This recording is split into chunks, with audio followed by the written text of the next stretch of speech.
जानते हैं use of fit to be and deserve, दोनों का ही अर्थ हो जाता है लायक होना। तो आइए स्ट्रक्चर देखते हैं। Subject plus helping verb plus fit to be plus verb की थर्ड फॉर्म। फोर्थ थिंग, किसी वस्तु के लिए। ओके, फिट टू बी का यूज करेंगे किसी वस्तु के लिए। और सेकंड स्ट्रक्चर है subject plus helping verb plus verb plus verb की फोर्थ फॉर्म। फोर्थ थिंग मतलब कि ये भी किसी वस्तु के लिए, तो आप इसमें या इसमें दोनों में से किसी भी स्ट्रक्चर का यूज कर सकते हैं फोर्थ थिंग्स के लिए। ओके, वस्तुओं के लिए। थर्ड है subject plus helping verb plus deserve plus to plus verb की first form plus object for person, किसी व्यक्ति के लिए। ओके, तो आइए एग्जांपल्स देखते हैं और समझते हैं।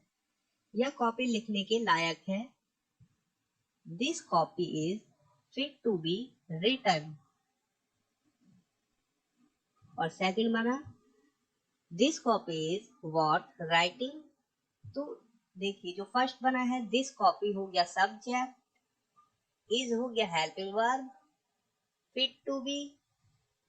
ओके, उसके बाद वर्ब की थर्ड फॉर्म written। ओके,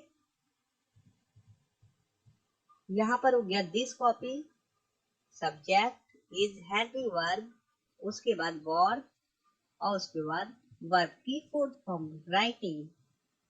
ये तो हो गया वस्तु के लिए। अब सेकंड आ जाते हैं हम, जब व्यक्ति की बात करेंगे। देखिए he deserves to win the prize, वह पुरस्कार जीतने का हकदार है। सबसे पहले सब्जेक्ट, फिर उसके बाद डिजर्व।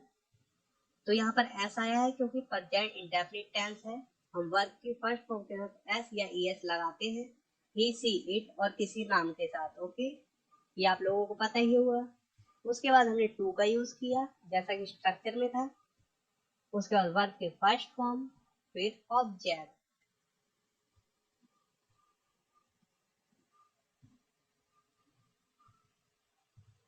यह मोबाइल फोन खरीदने लायक है। This mobile phone is fit to be purchased.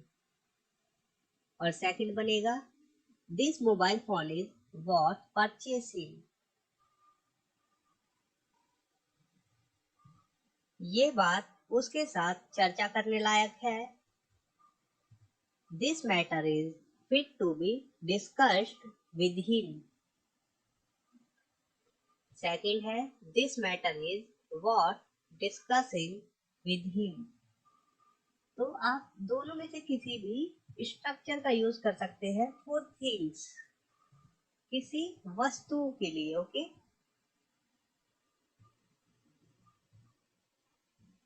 यह काम करने लायक है। This work is fit to be done. This work is worth doing. आइए सिंपली क्लियर करते हैं। डिजर्व का मतलब हो जाता है लायक, तो होता ही है, सेंस आता है लायक का, हकदार होना, एक हक रखना। ओके,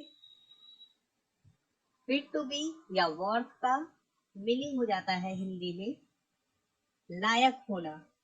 हालांकि दोनों ही लायक होना होता है, लेकिन हकदार मैं इसलिए कहता हूँ क्योंकि हकदार डिजर्व को इसलिए कह रहा हूँ क्योंकि एक हक रखता हो अपने आप पे कोई व्यक्ति हो। ओके, ना कि कोई वस्तु हो। तो आइए देखते हैं, सिंपल स्ट्रक्चर देखते हैं पहले without to. Okay, I deserve it, मुझे इसका हक है या मैं इसका हकदार हूँ। इसी सेंटेंस की बात कर रहा हूँ, इसका हिंदी मीनिंग हो सकता है मैं इसका हकदार हूँ, मुझे इसका हक है। Okay, you don't deserve it, आपको इसका हक नहीं है, आप इसके लायक नहीं है, आप इसके हकदार नहीं है। तो इन तीनों मीनिंग, इन तीनों जो मैंने हिंदी वर्ड बोले हैं, इसके लायक नहीं है, आपको इसका हक नहीं है, आप इसके हकदार नहीं है। तो तीनों के लिए जो वर्ड यूज होगा, सेंटेंस यूज होगा वो है यू डोंट डिजर्व इट। तो आप लोग समझ गए होंगे लायक सिंपली आप यूज करिए डिजर्व का किसी पर्सन के लिए, बस सबसे बेस्ट है। Okay, we deserve to be happy. हमें खुश होने का हक है या हम खुश होने के लायक हैं। They don't deserve to die. वे लोग मरने के लायक नहीं है। ओके, या वे लोग मरने के हकदार नहीं है। उन्हें मरने का हक नहीं है उन लोगों को। Okay, you don't deserve to live.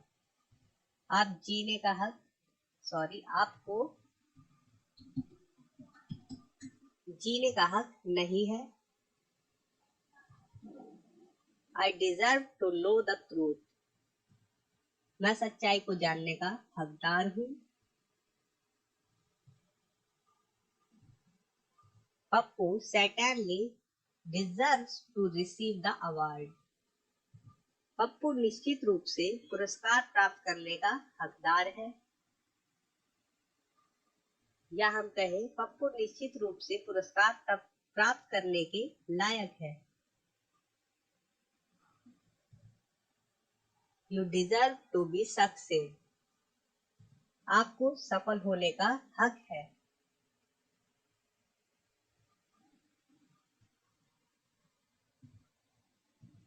You don't deserve to wear that uniform. आप उस वर्दी को पहनने के लायक नहीं है या आपको वह वर्दी पहनने का हक नहीं है। तो मैं आपको दो वाक्य बता रहा हूँ। एक तो ये लिखा हुआ है और सेकंड वाक्य मैं बता रहा हूँ जिससे कि आप समझ सके। हिंदी जो सेंटेंस मैं बता रहा हूँ जिससे कि आप समझ सके, आगे आप कंफ्यूज ना हो कभी वॉट में और डिजर्व में। Okay, you are not what talking to मी।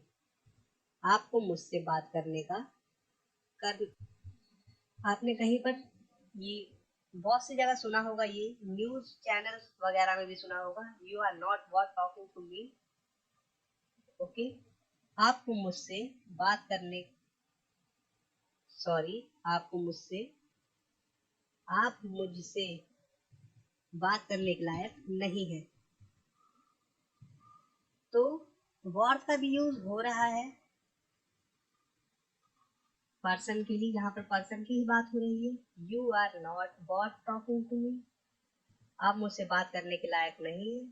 यहाँ पर हम डिजर्व का भी यूज कर सकते हैं, लेकिन उसका स्ट्रक्चर जैसे मैंने बताया वैसे ही रहेगा। ओके, और वॉट का स्ट्रक्चर जो है वो इसी प्रकार से रहेगा।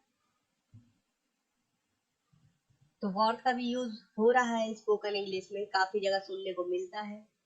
लिविंग के लिए वॉट का यूज।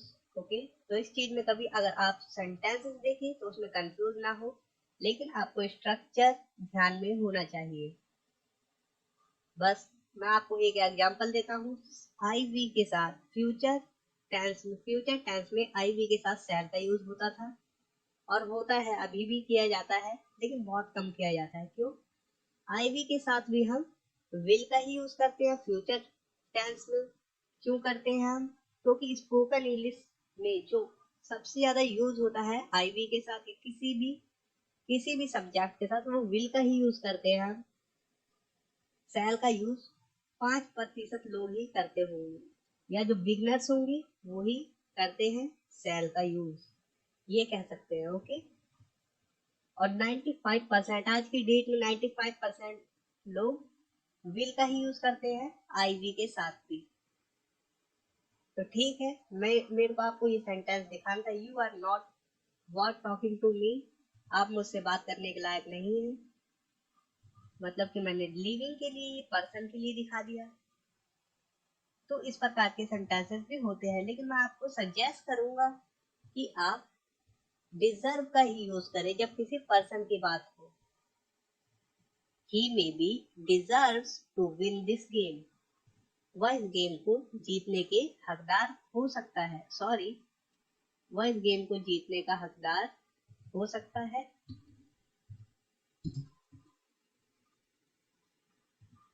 आइए एक सेंटेंस देखते हैं। He may be able to win this game. इस सेंटेंस का मीनिंग अलग है। यहाँ पर हकदार की बात हो रही है, यहाँ पर योग्यता की बात हो रही है। He may be able to win this game.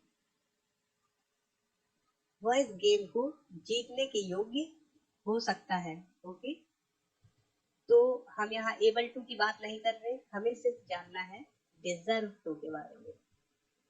तो ये मैंने स्ट्रक्चर दिखाया है, तो मैं ये स्ट्रक्चर इसलिए दिखाया आपको क्योंकि जो कि आप इंग्लिश सेंटेंस को समझ सके। ओके, इनमें ज्यादा डिफरेंस नहीं होता, सिर्फ डिफरेंस क्या होता है, एक वर्ड का या दो वर्ड का डिफरेंस होता है, बाकी जो सेंटेंस बनता है वो तो सेम ही है। देखिए, he may be deserve to, यहाँ पर है he may be able to.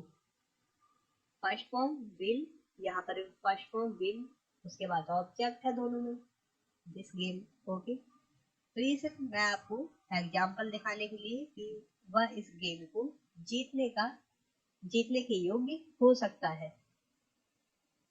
तो आइए, हमारे ये टॉपिक नहीं है, मैंने पिछली वीडियो में या कुछ दिनों पहले एबल टू के ऊपर वीडियो बनाई थी, आप देख सकते हैं। This work can be worth doing, यह काम करने के लायक हो सकता है, यह काम करने लायक हो सकता है। This book should be worth reading, यह किताब पढ़ने लायक हो सकती है। तो सिंपली मैं उम्मीद करता हूँ आप लोग इजी तरीके से समझ चुके हैं वर्थ और fit to be and deserve.